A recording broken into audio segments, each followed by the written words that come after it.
Welcome to Keepers of the Word. We are an esoteric study group of Freemasons whose purpose is of sharing knowledge of mystery schools and debunking misconceptions about Freemasonry. You're here with Mike and Ron.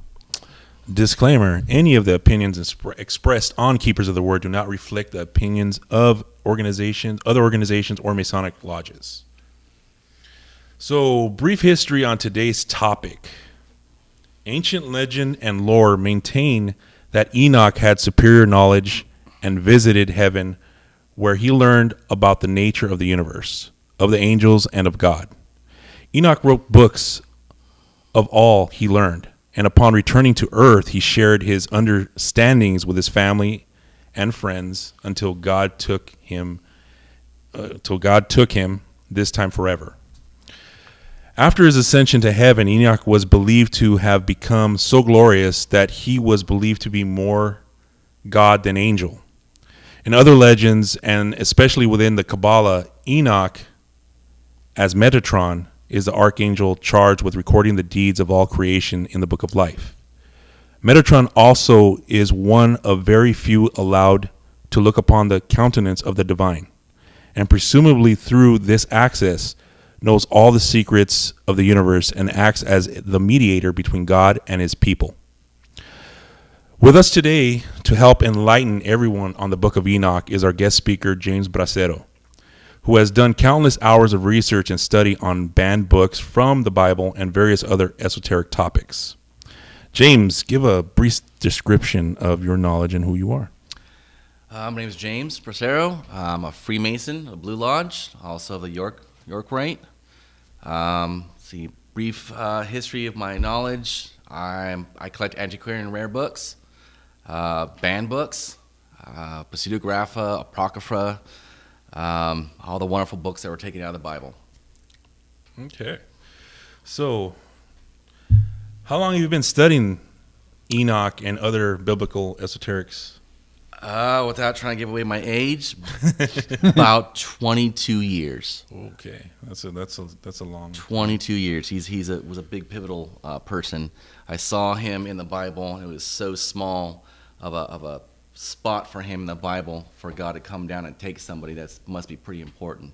So why did he have such a small little role in the Bible? Or why was it left out? Correct. Right, in our known canon.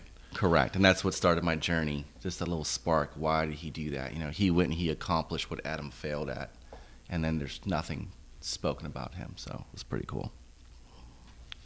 So since the Bible can be seen as an allegorical text, do you feel the Book of Enoch is the same or of actual fact and history?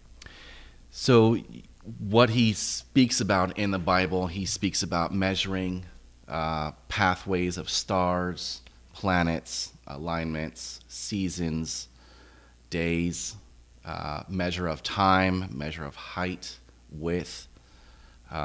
He writes down basically anything that has knowledge. There was no writing prior. So he was the first one to actually be the scribe. He's also called the scribe of God. So God wanted him to go down and take accountants of everything that was happening on the earth, along with being a mediator between the fallen angels, the watchers, and God.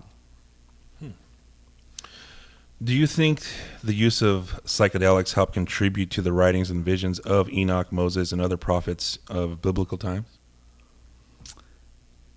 Psychedelics. When Enoch has his vision, he has a dream of the giants and their names being washed away on these pillars of stone. He goes and he interprets the dreams. So did he use psychedelics?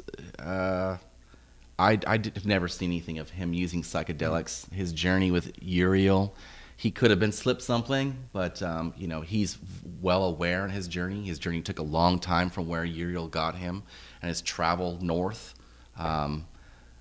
He traveled north. It was so pronounced of his travel so far. He starts noticing the sun is rising and setting in different spots that he's never seen.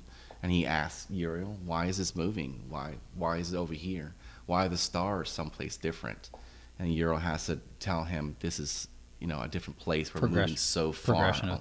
Progression of time and latitude. And so, yes. Well, and I don't think it's that uncommon to have some type of a an altered state of consciousness, whether you're using psychedelics or using meditation or whatever. Correct. And obviously time has a whole different concept when you're in an altered He state. was meditating. He does prayer and meditate on his journey with Uriel, and Uriel allows him to do this in his journey. And then once he reaches the destination, there was definitely rituals going on that he partakes in, that he sees, and then the visions become pretty pronounced once he's there. Sounds like rushing water, like rivers, loud rivers, sights, sounds, lights, flashing lights. So, yes, that's most likely. Going backwards, the lineage we discussed earlier offline. The two, were there two Enochs? Was there one Enoch? Most likely there was two Enochs because, I think back then, there wasn't too many people around, so your names are pretty limited, So you're talking about the Seth line and the Cain line. So Cain had a grandchild, one of his many grandchildren, his offspring. Yeah. One was named Enoch, and he built a city for him. City of Enoch. Called the City of Enoch, Yeah. correct. And the giants did live in there. The stones were huge when they were making it. Very similar to a place called Baalbek that you guys go check out. Yes. Very, very similar to that.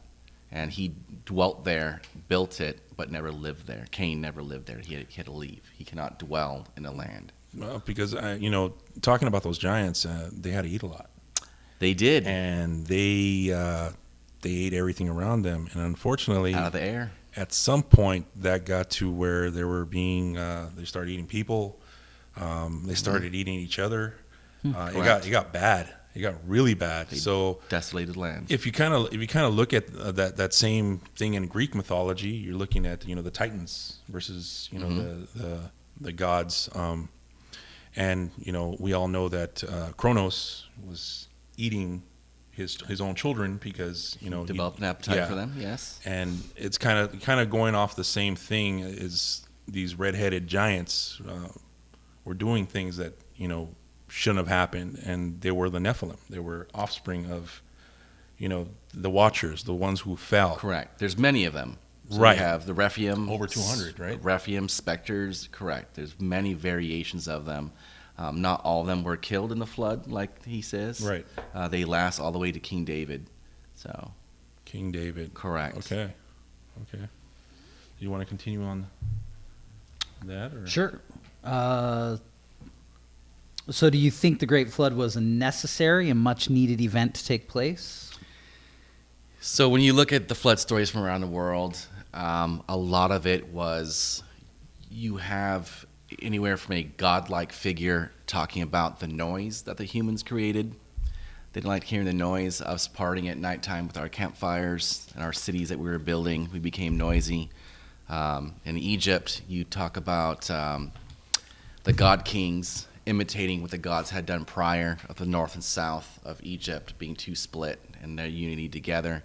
They talk about the hippos being too loud in the north, so he wanted them all slaughtered so he can sleep at night, which is just a reference to him saying, I am who I am, bow down, and I'm going to duplicate what these gods had done, which is a reference to the flood.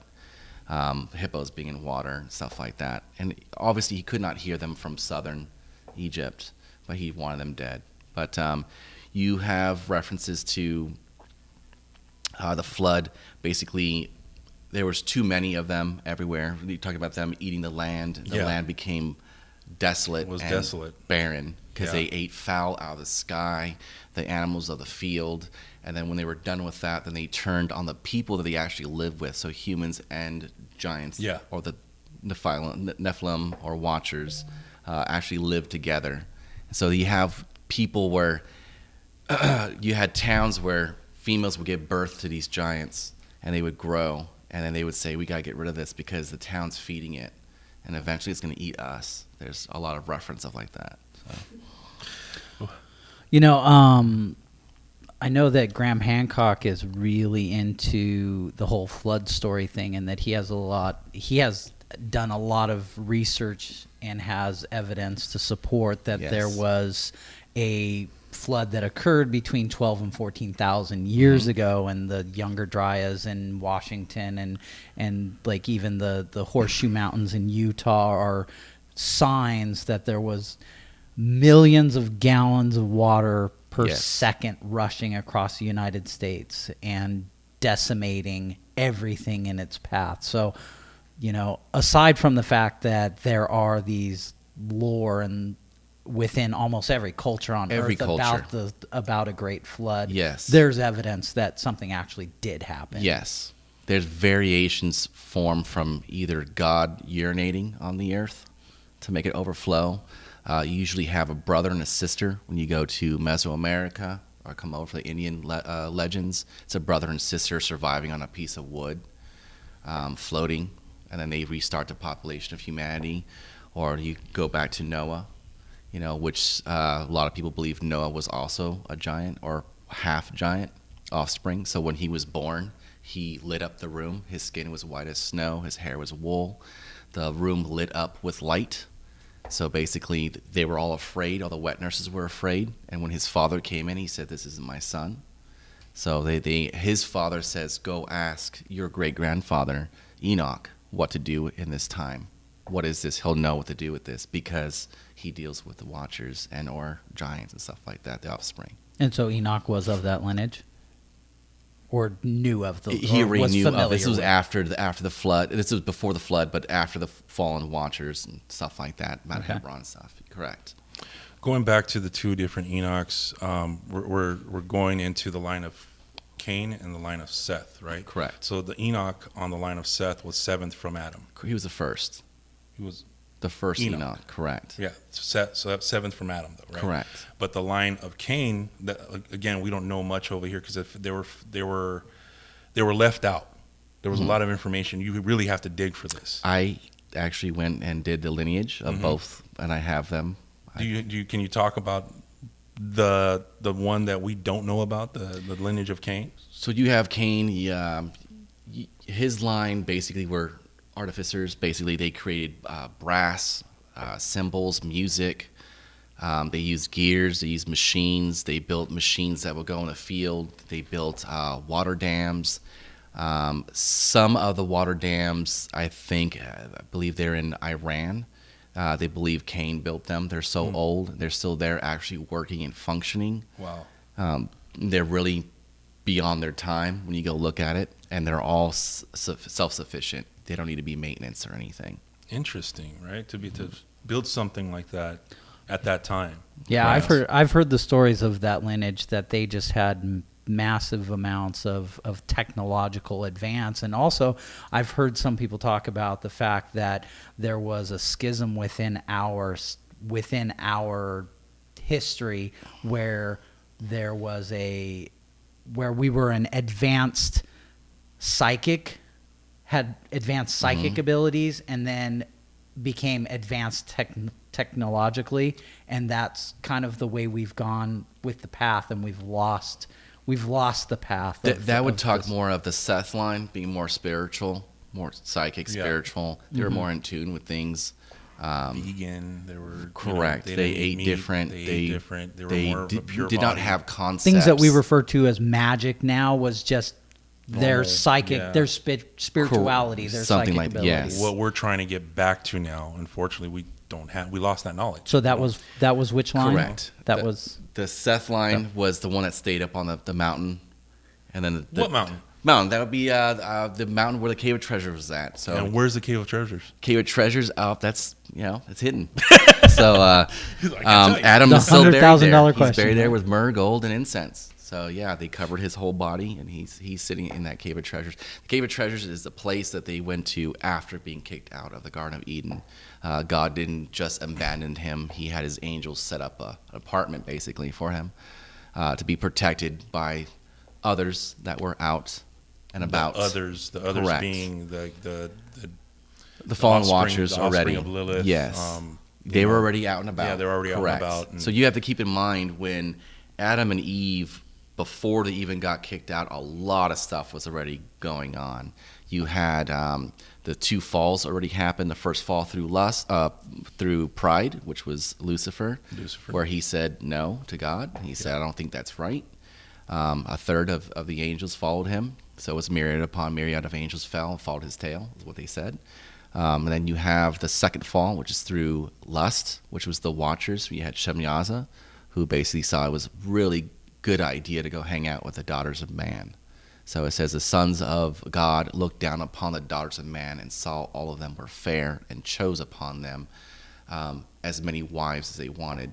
And said, if man can have this, why not can't we? Where was that taken from? Where did you get that reference from? Because I've heard that before. That's a biblical reference right there. That's a biblical reference. That's basically when they met on Mount Hebron. It's inland of Judea. They met there to basically decide. So the Watchers, their whole deal was they controlled the goings and coming back from the heavens. So basically when angels would come down on earth to do whatever they were doing, they basically had a checkpoint. And demigods. Correct. So Shemyaza was the leader. He was the leader who you guys might know as Orion's belt. They hung him in the heavens upside down, which later becomes Hercules, Orion, all these many different things. But the first was Shemyaza. Wow, that's interesting. Going off of that, I remember we were talking. Let's go back to the little apartment that God created for Cave Adam, of Treasures. the Cave of Treasures. Now, as these others were out and about, were there any specific others that were looking for them? Absolutely. So you had around the Dead Sea area. That's where a lot of the fallen watchers would go. You had Azazel. You had Shemya. Right. Yeah, the most famous one. To dwell on him. So what he attributed to mankind was makeup, war, tools, chemistry, medicine. So there was a lot of good, a lot of bad. You know, he taught women how to wear makeup to become pleasing, to wear blush, which basically shows that the capillaries are now opening up to become ready to procreate. So basically it was a extension to basically overdo. Everything was now extreme and overdone. So, you know, when Lilith left the Garden of Eden, she went directly to the Dead Sea area to go dwell with them for protection. And she made a deal with them to trade, to learn to protect herself, defensive magic from God, because God sent people after her, and successfully defended against what he wanted to do. And wanted to bring her back, and she said no. And for her to say no to God, you have to have something on your side. Yeah, that doesn't work that way. Correct. So you had these guys. You were talking about how Cain's line got information and got knowledge. It was directly from the Watchers, 100%, because they couldn't get to Adam. So they took anything around him to take him to build their own. So they wanted Adam's lineage. It was very specific because Adam was different than the other humans that were out and about. Very clear and specific. It's kind of like if you look at, like if you were to compare that to today, you would say, okay, so a vegan, somebody who's just... Well, you had Neanderthal, Cro-Magnon man. You can go look. When you ask, is it allegorical text or is it actual fact and history? So I'm a big archaeological junkie. I love it. I love anthropology. When you look at it, it's there in your face. If you take this and you overlap it, you have multiple. So the evidence is there. It's to there support for sure. That it there was were multiple actual human races on the planet. We know that. They're finding more and more. They out found one to just this day. recently Yeah. in the Philippines. Yeah. That's as of yesterday. So Wow. that's brand new news. Correct. They're still trying to figure out what that is. So, yeah, you have evidence of different humans actually dwelling together. You have Neanderthals dwelling with humans as subjugates. And Well, food. you're also finding out more and more that what we thought were separate lineages, like not, yeah. Neanderthals and hominoids, They bred. they interbred, exactly. For So, sure, 100%. I mean, there's DNA. We have Neanderthal DNA within our DNA. Most of the female bones that were found in caves with Neanderthals did not have scrape marks on them. And what's the significance of that? They didn't eat them. Oh. Oh, So they kept the females and they ate the males usually. well, it's kind of So there was way to do it, there was right? there was knife and forks That's on kind like of the way to do it. Right? femurs and stuff Yeah. like that found in fire pits. Females were usually buried because they would take them because the female, if you know, the hearth is at the heart of the home, and who tends to that? That would be The female. your mother, Yeah. right? So Right. she's the heart of the home, and they needed that. So they would have them to take their attributes, their learnings of what they had, and attribute to them to help cook, clean, medicine, whatever, for life, just living purposes.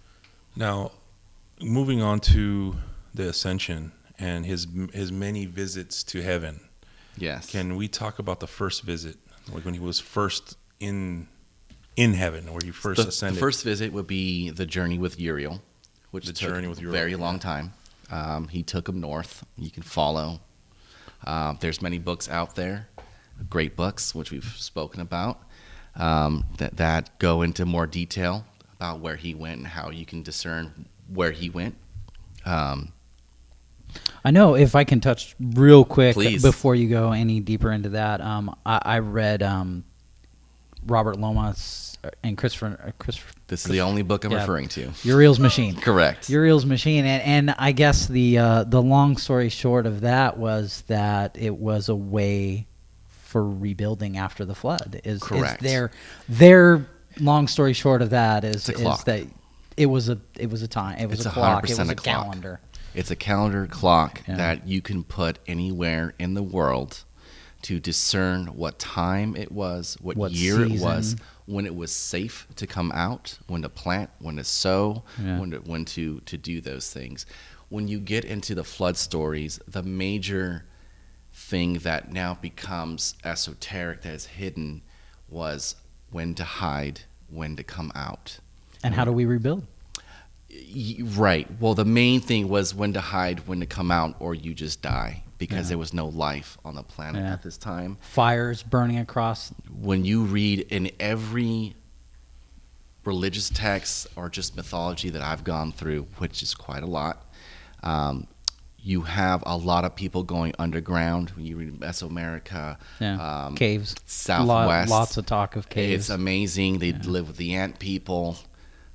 They help them. Their brothers are red-skinned ant people. Brothers help them to go. They would plug and seal the actual tunnels, which you can go to today. You can actually go there and walk them and see them. This is everywhere from Thunder Mountain.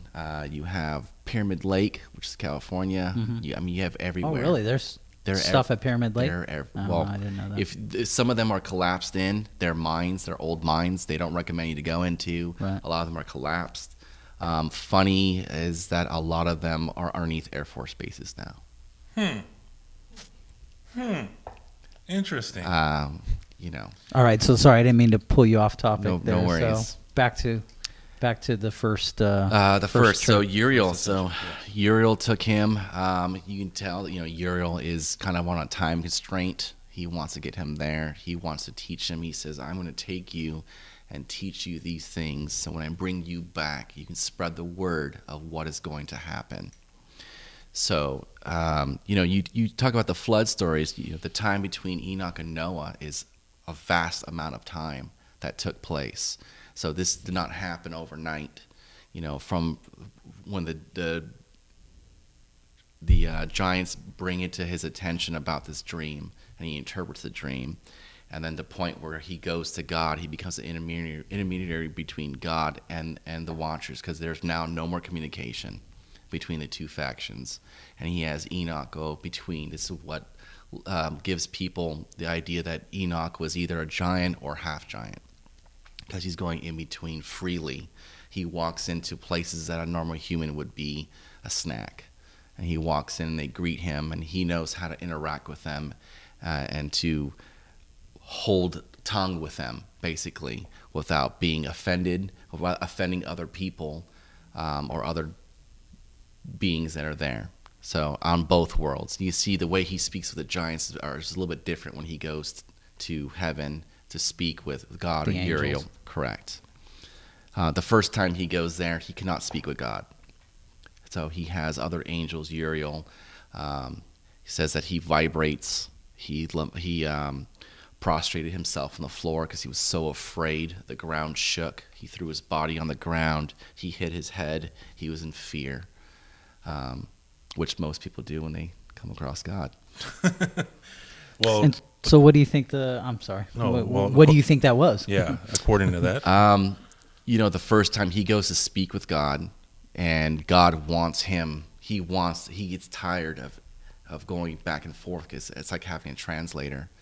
And then later on, when he goes back, he transmute into Metatron after hearing stuff. He tries to speak with God, and they kind of try to figure out how to do it, and it doesn't go so well. He starts to melt. Yeah, and he's trying to write down scrolls, writing down because he's the master scribe. But Like Thoth. one and the same. Correct. Mercury, they're all the same, many-faced gods. Correct. Just different names. Correct. Your mom may call you your middle initial, and your friends call you a different name, Yeah. and your teacher calls you by your full name. Still same person. Interesting. All the same thing. Person. All yeah. the same thing. So going into one of the things that I read in the Book of Enoch, there was places where he stood and there was different portals. And Correct. each portal was like a mirror. And as you walked and you looked at the portal, there was one portal that was all ice.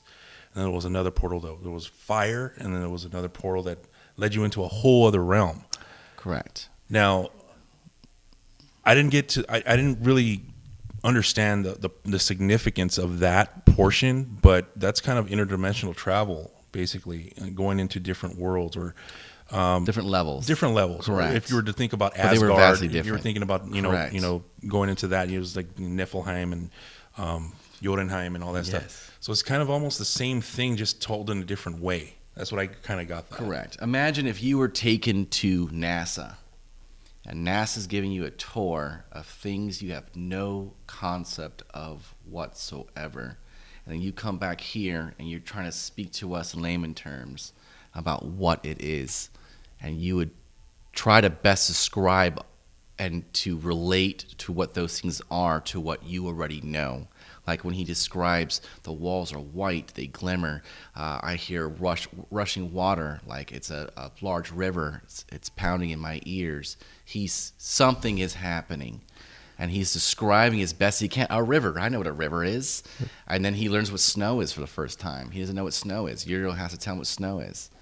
That also sounds like what I've heard as far as like DMT breakthroughs, where they Yes. talk about the vibration, the humming in the ears, humming, like the sounds. the sounds, That all comes from the and vibration. the crackling and crunching Correct. that I've heard. That's a whole other topic, but that's light becomes sound, sound Yeah. becomes all frequencies, all correct. waves, all. So you right. go through different spectrums, like Right. you go through different portals. Right. So you have light, you have vibration, you have heat, then you have water, and then you have manifestation of physical.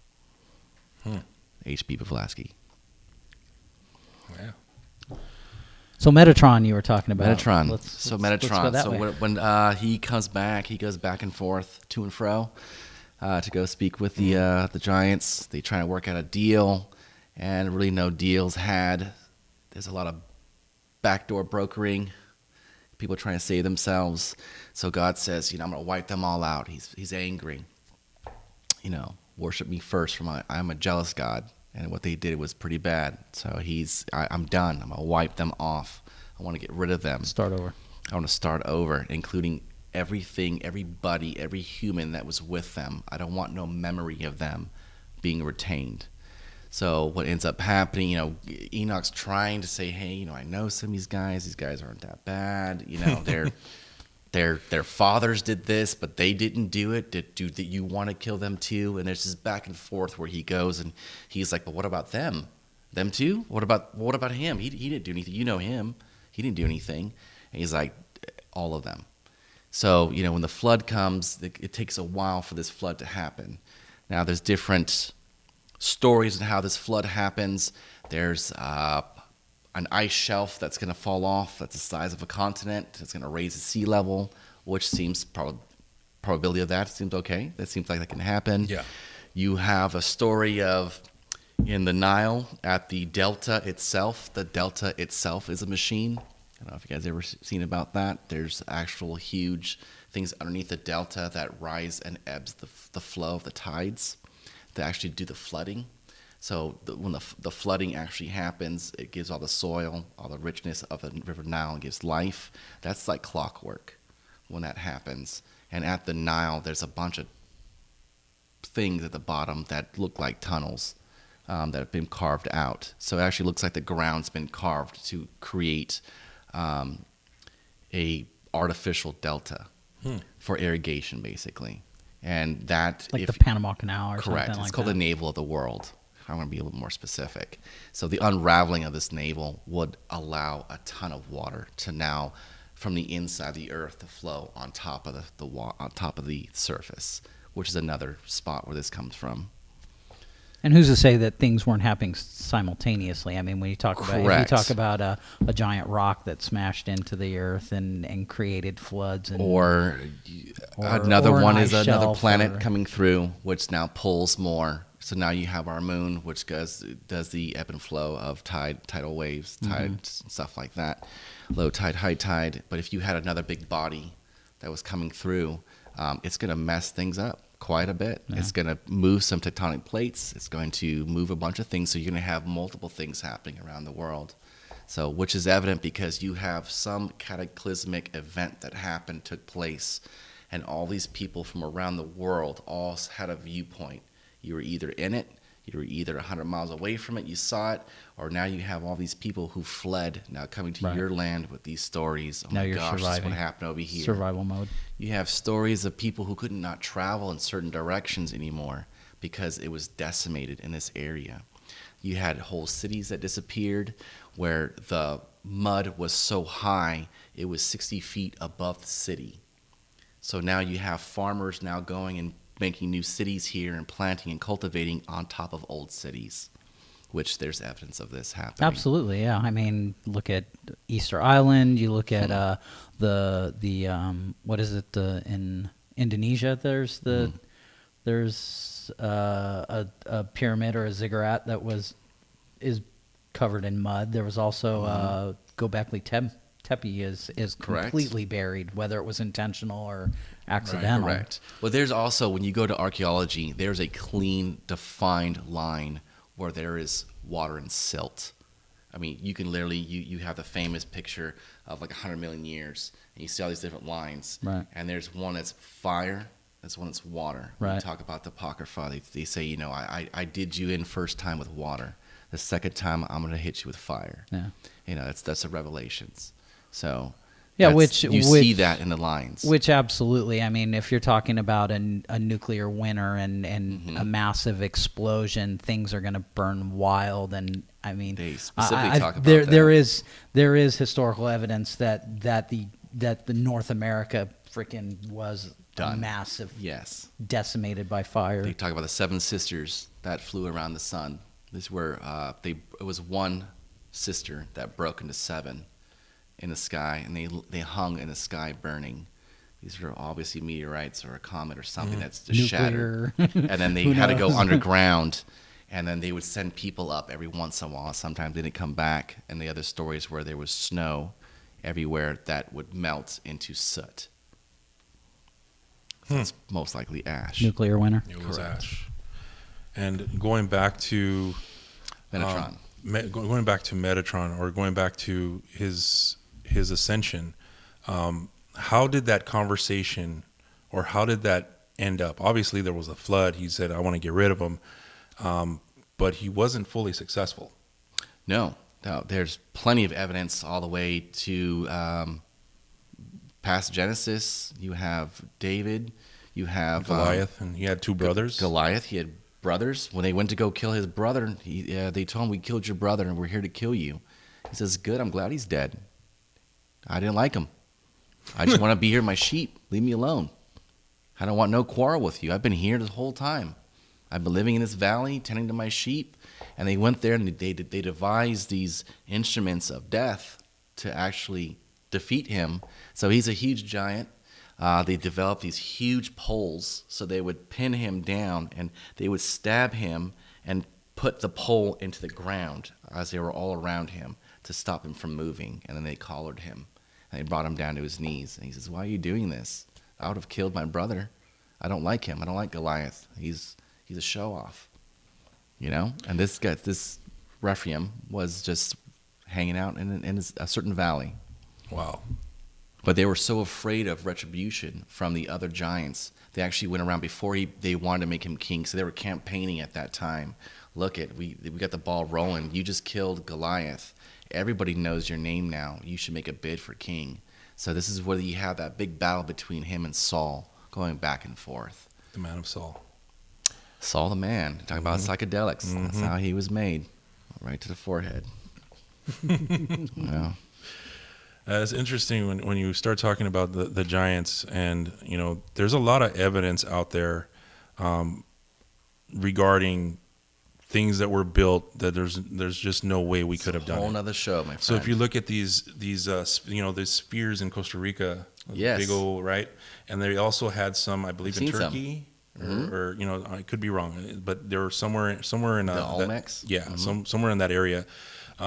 So if you think of these giants, right, that could have been a weapon. They could have just picked that up and thrown that at you, and that would have been like, okay, I just knocked out like 15 dudes with just one ball. Right. So speaking on that specifically, you have different types. You have Goliath, who is pretty big, but when you look at the time frame of Goliath, he's diluted. So you had the Philistines, who actually sought out specific giants to breed. You had the whole story of Samson, Samson and his hair. When they took his hair, when they cut his hair from the prostitute that they paid to cut his hair when he was asleep, they put him in chains. And the line says that they put him to mill. So you have the famous story of this big mill with these big spokes, and he's there with a bunch of other ox, and he's pushing, and he's grinding corn or wheat for everybody. That's allegorical. They had him producing babies. So they had him producing offspring for their army to systematically get rid of Judea and their other enemies that were out there. So breeding giants. Correct, because what giant later was comes left? You have Goliath. And Goliath wasn't the only giant there. He was just the biggest one, the coolest one. They made all this armor for him. He was their show front. So there were other ones out there. So the mixture that they would get, you would have some that were huge. Like you had ones there, you have these stories of they would reach in the air and grab a bird out and eat. Now that's closer to the source. Just like you would have a breed of two different animals, like two different dogs, and you keep breeding them. Eventually one dominant one's going to come out of the genes. Right. So this is when you have smaller giants and you have larger ones. So there's a variation of them as their lineage goes on. They become smaller. These giant ones that David would go and try and kill. 15 feet or larger, right? Right. Well, yeah. When Moses was around, they were still there. So you have King Og. Okay, he was a giant. The land of Og. The land of Og. And in their eyes, we were like grasshoppers, and they were afraid of these giants grabbing them and eating them. They bring back a weaver beam that basically, they say it's like a weaver beam, but it was his head post on his bed. That was his bed. That's how big it was. And they were so afraid. They brought back grapes that were large. These were large grapes because they were cultivating food for themselves. And they had a different strain of grapes. And then God said, "Oh, don't worry about these guys. In the land of Canaan, I give them unto thee. Take all your swords, your axes." They took double-bladed saws. So they're double handles where two men would be at to cut apart these people after they went in to go take them over. So it was a genocide of these people. And God said, "I give them unto you, for this is a land of ill-fated people," which is directly from the people who survived the flood, which we can go back to. You have King Og. You have the story of Noah. One of my favorite stories of Noah being on the boat. There was a captain on the boat. You think he did it? He piloted the boat? No, it was a giant. It was a giant, and he used stones to actually either as ballast or to actually move the boat around. There's some when you look at the boat isn't really what it is. When you actually lay out the dimensions, the boat was sealed, so the boat most likely went underwater, or to not take on water. It was sealed with pitch and straw and stuff like More that. like Actually sealed or something. Correct. They talk about stories of it, the stones becoming heavy, the pilot activating it to where it rested on the bottom. So when everything on top was going crazy, they were safe, and they would float to the top. Which in the story, when Noah comes out, he has to break open that. He releases the pigeons and the dove. He released ravens. He released different things, and they always came back. So the dove came back with an olive branch. What is one of the most interesting parts of the story of Enoch to you? Man, there's so much. But what stands out the most? One that's more important, the most important to you, the one that you want to talk to people about and say, you know what, this is what you need to know. The Book of Enoch is purely knowledge for mankind to be what he was designed to be, and that was to till the earth. From the sweat of your brow you shall live. So we are workers, and this book is a handbook to better cultivate this garden, which is called Earth, that we've probably messed up already. But we're supposed to be in this cycle. And if we don't fit into this cycle on Earth, the seasons, the time, the stars, how they flow. You're talking about the portals. There's portals, gates, windows. Those words interchange with depending on who's doing the translation. That's why I like to do my own translation, because you can see the variance where that will be. But basically, these pathways, this book was meant for us to follow a certain pathway, and if we do not follow that pathway, things now become astray, awry. Right. So That's very true. So it's a manual. It's straight up a handbook, and he was brought there to write down this handbook so he can disseminate that amongst the people, which he attempted to do, which people didn't really follow, which became esoteric, not the outside teaching. It became inside teaching, because if you have this knowledge, it now becomes power, and how that's used, it depends on who now controls that. Right. Just like any other knowledge, it was hidden. Knowledge is power. It was buried. We can talk about the two pillars. Let's talk about the two pillars. You have the two pillars. One, Jock and Boaz? Hey, you said it, not me. There's two pillars that was written down, the sciences.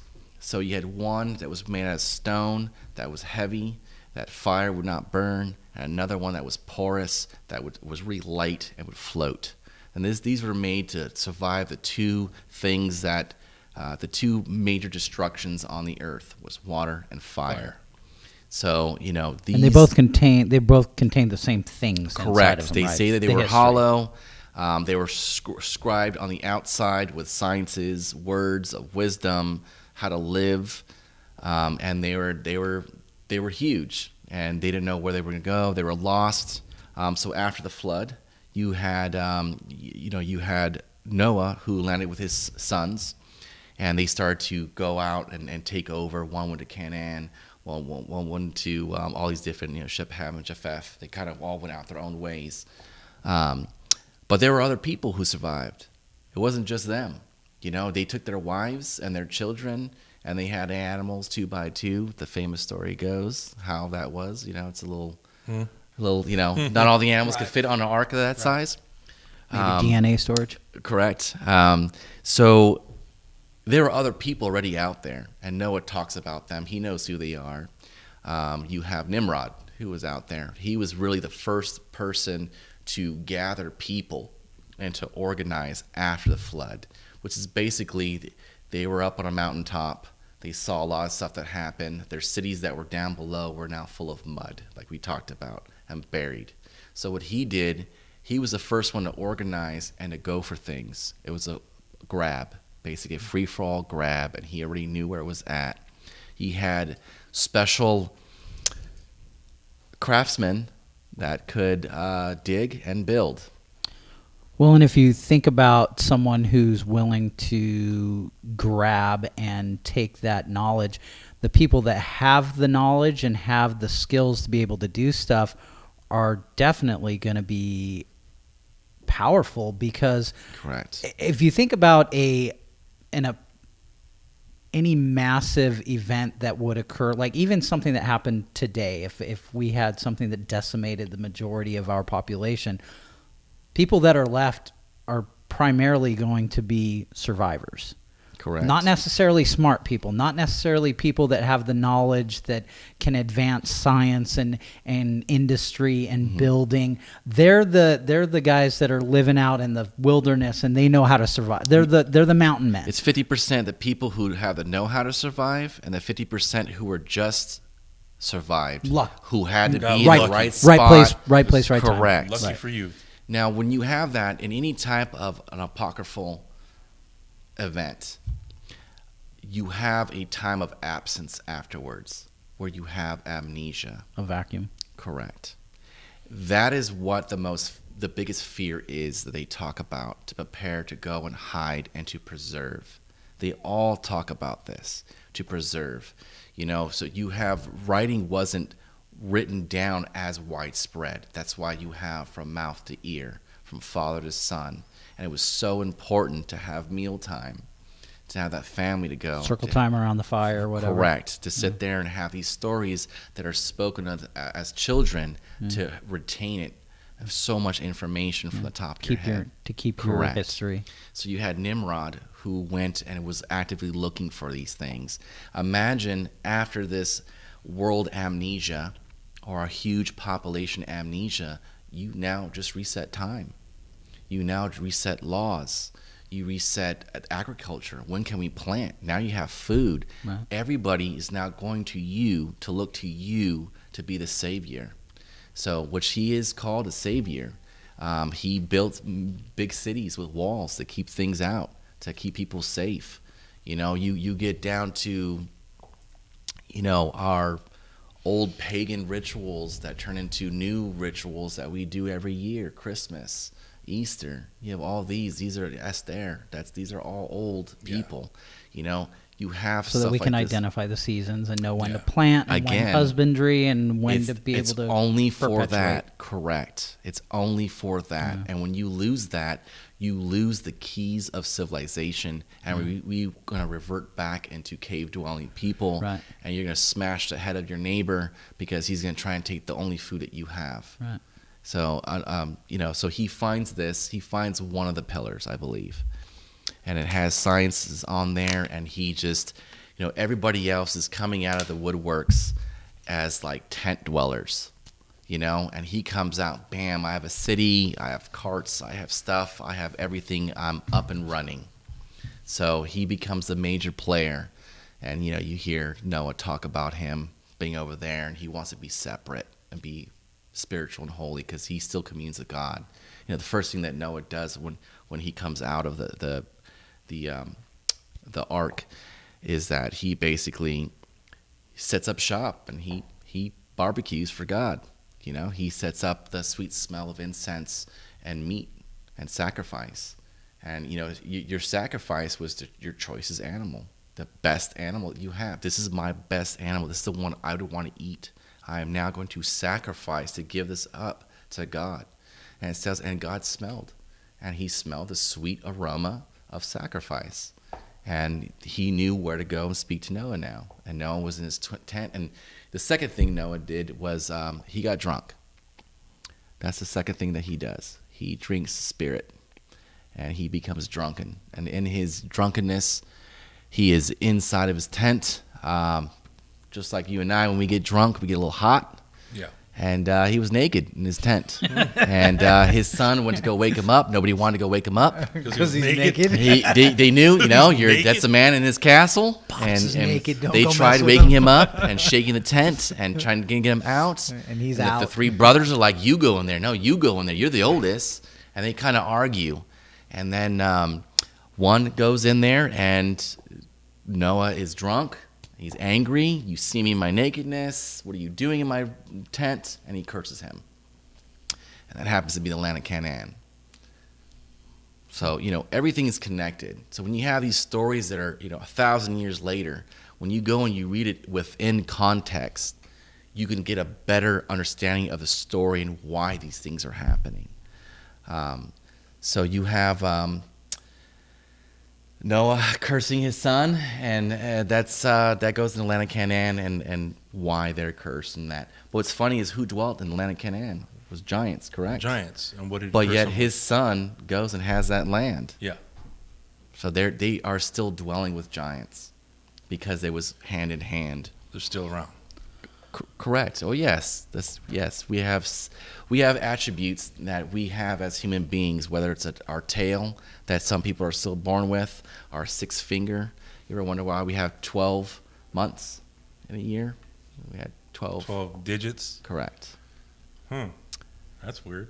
I've heard about the 6 fingers. Correct. I've heard about the 6 fingers too. A lot of the Indians are afraid of the tall giants with tall 6 fingers. yeah. So you in the woods, when you come across somebody, you put your hand up, say, "Look, I have no weapon in my hand. I'm a friend. I'm okay. I'm 5 fingers. I have 5 fingers too." They call them the star people, right? 'Cause they have 6 fingers.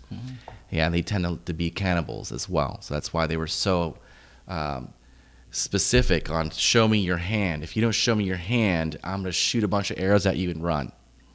So a lot of cool little things that linger now that give credence and evidence to stuff that happened. Because you don't do that and pass it down on your children as you spook stories. Watch out for the basket man in the woods. Yeah, it's the torture monkey syndrome of sure. going up the ladder. The 5th generation doesn't know why, but you don't go up the ladder. You need to remember you don't this. Go up the and ladder because you do, get do hurt. not do that. Correct. It's bad. We don't know why, but it's bad. My favorite things of American Indians is their descriptions or names of places. It's very direct. Death Mountain. Don't go there. Why don't we go there? Because there's death. Mountain. Death Mountain, death. That mountain has death on it. Don't go there. Very, very specific. Then when you look into the names, you see the reasons why. Their stories start coming out of it. Oh, Joe went up there and he came back with no arm. And yeah, he said something. Naked. Yeah, something did something to him. Don't do that. Don't go up there no more. Then Bob went up there too to go because he said he was a liar. Bob never came back. So yeah, we stopped going up there for those reasons. Death. Correct. Death Death Mountain. Take things from you that are Again, attached to you. California and Arizona and Nevada. They got the craziest names. Craziest stuff right there. Correct. They're very local. Go be adventurous, people. Is there anything else that you wanted to touch up on in Enoch? I wanted to touch real quick on Nimrod, since you were please. talking about Nimrod. At what point did Nimrod become cursed? Vilified? Or vilified, Vilified. exactly. So Nimrod, his name is Nimrod, the great hunter before the Lord. At one point, Nimrod was like, look at everything that I have created and I've done. Where's God? God is not here. God is not coming down. God is not coming to sacrificial sacrifices that's taking place. I created this. I found this. I learned to read it. I did this and I did that. So his dwellers, think about it as well. He's providing all this for them. He's teaching them. He's the king. He's the ultimate he's God the king. This is where you get the God kings in from. So he took that power. He was not given that. He was not anointed. He was self-made man. Also, what he liked to do was to hunt. And he hunt like any big game trophy hunter. He wanted the biggest and baddest trophy out there. So after he hunted all the animals on the earth, he wanted to hunt bigger animals. So he would hunt demons along with angels. So he was killing angels and demons on the earth and putting their heads up as trophies, bringing them back. Look what I just did, people. Aren't you glad I killed this and brought this in here? Because now it's not out there where you go plant and sow. So he would boast. He did a lot of things in his God King kingdoms. God, and where exactly do you feel that those kingdoms were?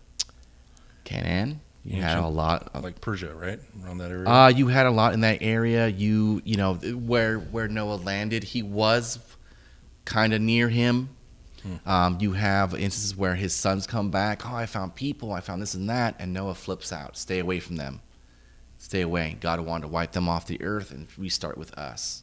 So, you have Noah being like that sect of people that were very enclosed and try to be separate from everything. Keep in mind, Noah's being told this by numerous things. Noah is communicating with giants and angels on a regular basis before the flood. After the flood, it's not as much. It's less and less. So, people say, the Bible, all, angels were walking around and now they don't walk around.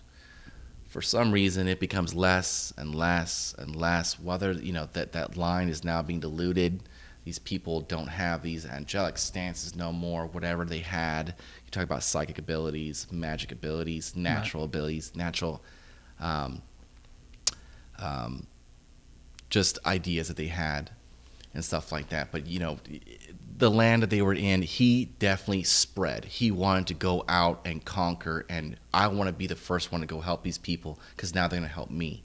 So you had these big city-states, and you had these roads. He built roads, too, to go out on different places. Nimrod. Correct. Nimrod did this. A lot of the times he went, it seems as though he had map or know-how, either from angels or demons or giants that he was capturing and getting information from. Information was the name of the game. That's what he wanted. But he would go and build these cities on top of the old cities of the giants, and then he would dig. Very specific. Did you get what you wanted? There's always more. Of course, there's always more. Is there anything else that you wanted to cover in the topic of Enoch? Yeah, I just want to say Enoch is one of the most quoted people in the Bible, and people don't understand or know that. Where else can you take information aside from the Bible? You have the Book of Adam, Book of Jubilees. Book of Jubilees is a great book. Everybody should read it if you're a big fan of Genesis. Book of Jubilees is called the Little Book of Genesis, and it's called the Little Book because it has all these little tiny details in there. It's an awesome book. It's a big read. It will take you quite a long time to read. It's about 3 to 4 times bigger than Genesis. Wow. It has all these who begat who did this and who did that, and all their accomplishments. Huge lineages of lines of these people who want to do this. They say Jesus is from the line of David and all this and that. How they get that? So this is the little book of names. They have all these names and stories that happened and took place that basically they got rid of. And they shrunk down the book of Genesis to be polished and more easy because they don't want to explain all this away. Why? What is this? What is this? Why do we have this in the Bible? Because at one point we talked about fact and history. So you have the Bible is this big blend of, oh my God, this happened. We need to write this down and impart this to our children so this never happens again. How this horrible accident happened again, or horrible things happen. And the other part is, hey, this is me. I was here on this date. I did this. I partook in this. I was there for that. So you have part history. You have part myth when you have from mouth to ear. You played a telephone game. Yeah, it At changes. some point, it's going to change. Also, you got to keep in mind detrimental to the Bible being written and or losing stuff is whoever wrote history. Absolutely. I was just thinking the exact same thing. 100,000%. And is there a possibility that the Book of Jubilees was just a different writer that lost Yes. the You the see boy this time and and time again. You even have wars later on. The best ones is when you have the New Testament. You have one scribe chewing at another scribe. Why he's not to be believed. Why he's so lame. Why he doesn't, he's crazy. It's hocus pocus. It's this, it's that. He's 100% wrong. He didn't do this. He didn't do that. And you have these, you have all these writings. Josephus, you know who Josephus is? Mm-hmm. He's a great writer. You can go read him. He was a Jewish man. Josephus. Joseph. Yeah. So he was hanging out with the Romans. So he wrote on the account for the Romans. And so a lot of our history we take from that, a lot of it was wrong. A lot of it was embellished. A lot of that he wanted to write a flair to it, because he was out there, he wanted to be the first one to write down all this stuff. Wow, and so he discredited a lot of people. That's interesting. I'd never heard that. And the impression that I had about Josephus was that he was an impartial writer of history. So I didn't realize that he had he had was an agenda. The first reporter embedded in an army to go walking with the actual army. He was there when they were decimating the Jews, and he wrote about it. He was there when he had a front row view of the temple being destroyed because he was embedded in the army. It was like CNN, embedded in the army. On location. No. Correct. So that's what he was the first one to really capitalize on that and to have notoriety from that. But still, you take, he's saying something, so you take that, but there's local accounts of his stories, and they're vastly different. Interesting. Okay. Yes, but Enoch, he's one of the most quoted prophets. He's in almost every religion. He's in the Quran. He's in Catholic, Christian, maybe dolled up as something else, but he's always there. Jesus quotes him hand and foot. One of the most quotes, I believe, from Jesus is Enoch. When he prophesies about Revelation, it's all Enoch. He prophesies about my Father has many rooms in his mansion. That's directly from Enoch. That's when Enoch is traveling now, seeing what are all these doors? He keeps asking Uriel, our Father has many rooms in his mansion. It was a huge one-face wall that had all these doors on it, all faced a certain way. And he talked about many rooms. And each room being? That's, in different interpretations. Yeah. They don't go into detail specifically, this is what it is, but it's many rooms. Most likely it was many religions under one roof. So when you get down to it, everybody, what I love to say is religion is beautiful until man has anything to do with it. That is very true. So, if we lived by what each religion says that we're supposed to do, then we would all be in harmony. Mm-hmm. If we sit there and say my religion is better than yours, then we're fighting. We're fighting, Yeah, and no you're problem. also desecrating your own religion, unfortunately. Yeah. And, becoming or practicing or studying the occult, and then I quote my friend Eddie G on this, you're a historian. Yes. If you study the occult, if you study, stuff that's hidden, you become a historian. It doesn't die. And you have to really brush up on a lot of history because they intertwine. They come in, they go out, and then you have to make the decision. Well, what was really myth, and what was possibly real? And there's a lot of things that we could touch in and out of. But the thing is those things are hidden for a reason. Correct. They're for the It's adept. power. Exactly. And the more questions you ask, the more questions you get, and the less answers you get. Yeah, Absolutely. That's the name of the game. That's That's the the name name of of the the game. I know not. I know not. So this is where we're going to wrap it up. I wanted to say, James, thank you so much. I greatly Anytime, appreciate guys. you, and I would love to have you on the show again. We could go down different rabbit holes and We have- different portals and We have talk. many rooms. I want to go ahead and thank our sponsors, Samsung Technologies, Performance G Motorsports, Vera Auto Care, and I want to thank LA Harbor Lodge for this building, and of course my production team, Joe, Thanks, guys. Donald Joe, Jonathan, and everybody who helps us put these things together. It takes a whole family to do it, and I'm very, very grateful to have this team with me. So again, thank you very much, man. I greatly appreciate you. I appreciate you guys. We Thank look you, to James. having you again, and be looking out for our next episode. I think we're gonna either have Siren come back on, or we also had a couple other options in regards to other topics. Again, there's so many topics that we want to cover. We just hope that you stay tuned. Please give us and like us, subscribe, share. We appreciate everything that all the support that you have given us, and we look forward to bringing you more content, more information, and of course bringing you the light. Okay, thank you very much. Thank you. Have a Thanks, good one. guys.